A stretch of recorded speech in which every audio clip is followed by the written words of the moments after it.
रामायण की रचना। माँ निषाद प्रतिष्ठां त्वम गमः शाश्वती समा यत् क्रौंच मिथुनादेकमवधि काम मोहितम। आदि कवि वाल्मीकि के मुख से अनायास निकला हुआ यह पहला श्लोक से उन्हें रामायण महाकाव्य लिखने की प्रेरणा मिली। एक दिन दोपहर के समय महर्षि वाल्मीकि तमसा नदी के किनारे प्रकृति की सुंदरता का आनंद ले रहे थे। वसंत उतर रहा था, पेड़ों की छाया सुखद लगने लगी थी, वन पर्वत सब हरे भरे थे। तमसा मंद गति से बह रही थी, नदी का जल निर्मल था, उसमें तैरती हुई मछलियां चमक रही थी और नदी ताल भी साफ दिखाई दे रहा था। हरे भरे वन में भांति भांति के पक्षी कलरव कर रहे थे। नदी के किनारे लंबी चोंच वाले चटकीले रंग के पक्षी एक पांत में ध्यान लगाए बैठे थे। उनमें से कभी कोई तेजी से उड़ता और तीर की तरह पानी में चोंच डुबोकर कुछ पकड़कर ले जाता। नदी तट की शोभा को देखकर महर्षि वाल्मीकि के मन में अपार हर्ष था। सहसा उनके कान में क्रौंच पक्षी की सुरीली ध्वनि पड़ी। आंख उठाई तो देखा क्रौंच पक्षी का एक जोड़ा नदी तट पर कल्लोल कर रहा है। क्रौंच कभी चोंच से एक दूसरे के पीठ सहलाते, कभी थोड़ा उड़कर वे इधर उधर बैठ जाते और फिर पास आकर खेलने लगते। महर्षि वाल्मीकि को ये क्रौंच बड़े प्यारे लग रहे थे। इतने में नर क्रौंच को निषाद का तीर कहीं से आकर लगा और वह गिरकर छटपटाने लगा। पति की यह दशा देखकर क्रौंच बड़े करुण स्वर में रोने लगी। क्रौंच मिथुन की यह दशा देखकर ऋषि का हृदय करुणा से भर गया। वे शोक सागर में डूब गए। उनके हृदय की करुणा एक श्लोक में फूट पड़ी।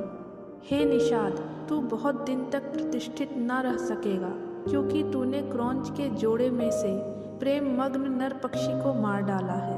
बड़ी देर तक वाल्मीकि शोक के कारण बेसुध से रहे। जब वे स्थिरचित हुए तब अपने प्रिय शिष्य भारद्वाज से बोले, भारद्वाज, मेरे शोक पीड़ित हृदय से वीणा के लय में गाने योग्य 4 पदों और समान अक्षरों का यह वचन अनायास ही निकला है। मेरा मन कह रहा है कि अवश्य ही यह प्रसिद्ध होगा। भारद्वाज ने यह श्लोक कंठाग्र कर लिया और गुरु को सुनाया। इसे सुनकर वाल्मीकि बड़े प्रसन्न हुए। उन्होंने स्नान किया और वल्कल वस्त्र पहनकर शिष्य के साथ वे अपने आश्रम को चल दिए। मार्ग में भी वाल्मीकि माँ निषाद गुनगुनाते चले जाते थे। उनका ध्यान श्लोक के अर्थ पर गया। अर्थबोध से उनको बड़ा दुख हुआ। वे सोचने लगे कि मैंने व्यर्थ ही निषाद को इतना कठोर श्राप दे दिया। इसी चिंता में मग्न वे चले जा रहे थे कि उनको नारद जी की वाणी याद पड़ी। एक बार नारद जी से उन्होंने पूछा था, हे देवऋषि, मुझे किसी ऐसे पुरुष का नाम बताइए जो गुणवान, बलवान और धर्मात्मा हो, जो सत्य पर दृढ़ रहता हो, अपने वचन का पक्का हो, सबका हित करने वाला हो, विद्वान हो और जिससे बढ़कर सुंदर कोई दूसरा ना हो। नारद जी ने कहा था कि ऐसे एक ही पुरुष को मैं जानता हूँ।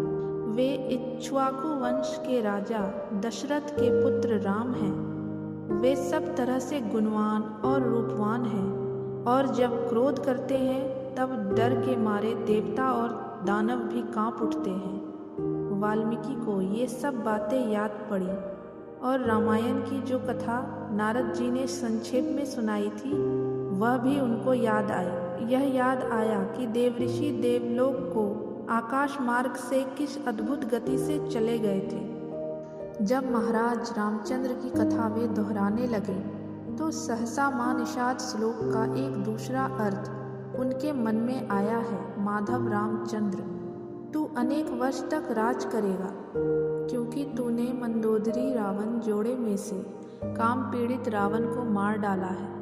यह अर्थ मन में आते ही उनकी चिंता मिट गई, परंतु माँ निषाद श्लोक उनके मन से नहीं निकला। वे उसे प्रायः गुनगुनाते रहे। एक दिन वाल्मीकि जब ध्यान में बैठे हुए माँ निषाद गुनगुना रहे थे, सृष्टि के रचयिता ब्रह्मा जी ने उनको दर्शन दिए। ब्रह्मा जी बोले, ऋषिवर, मेरी ही इच्छा से यह वाणी अनायास आपके मुंह से निकली है और श्लोक के रूप में इसलिए निकली है कि आप अनुष्ठुप छंदा में महाराज रामचंद्र के संपूर्ण चरित्र का वर्णन कीजिए। श्री राम की कथा संक्षेप में आप नारद जी से सुन ही चुके हैं। मेरे आशीर्वाद से राम, लक्ष्मण, सीता और राक्षसों का गुप्त अथवा प्रत्यक्ष सब वृतांत आपकी आंखों के सामने आ जाएगा। जो आगे होगा वह भी दिखाई पड़ेगा। अतः जो आप लिखेंगे वह यथार्थ और सत्य होगा। इस प्रकार आपकी लिखी हुई रामायण इस लोक में अमर हो जाएगी। इतना कहकर ब्रह्मा जी अंतर्ध्यान हो गए। वाल्मीकि श्लोकों में श्री राम के चरित्र का वर्णन करने लगे। सब श्लोक मधुर और सुंदर थे। उनका अर्थ समझने में भी कोई कठिनाई नहीं होती थी। उनके सामने राम, लक्ष्मण, सीता, दशरथ और दशरथ की रानियों का हंसना, बोलना, चलना फिरना प्रत्यक्ष हो गया। वे बिना रुके रामायण की कथा लिखते रहे। 24,000 श्लोकों में उन्होंने पूरी रामायण लिख डाली। तो इस प्रकार से रामायण की रचना हुई। अगर आपको ये कहानी पसंद आई हो तो प्लीज़ हमारे चैनल को लाइक और सब्सक्राइब करें।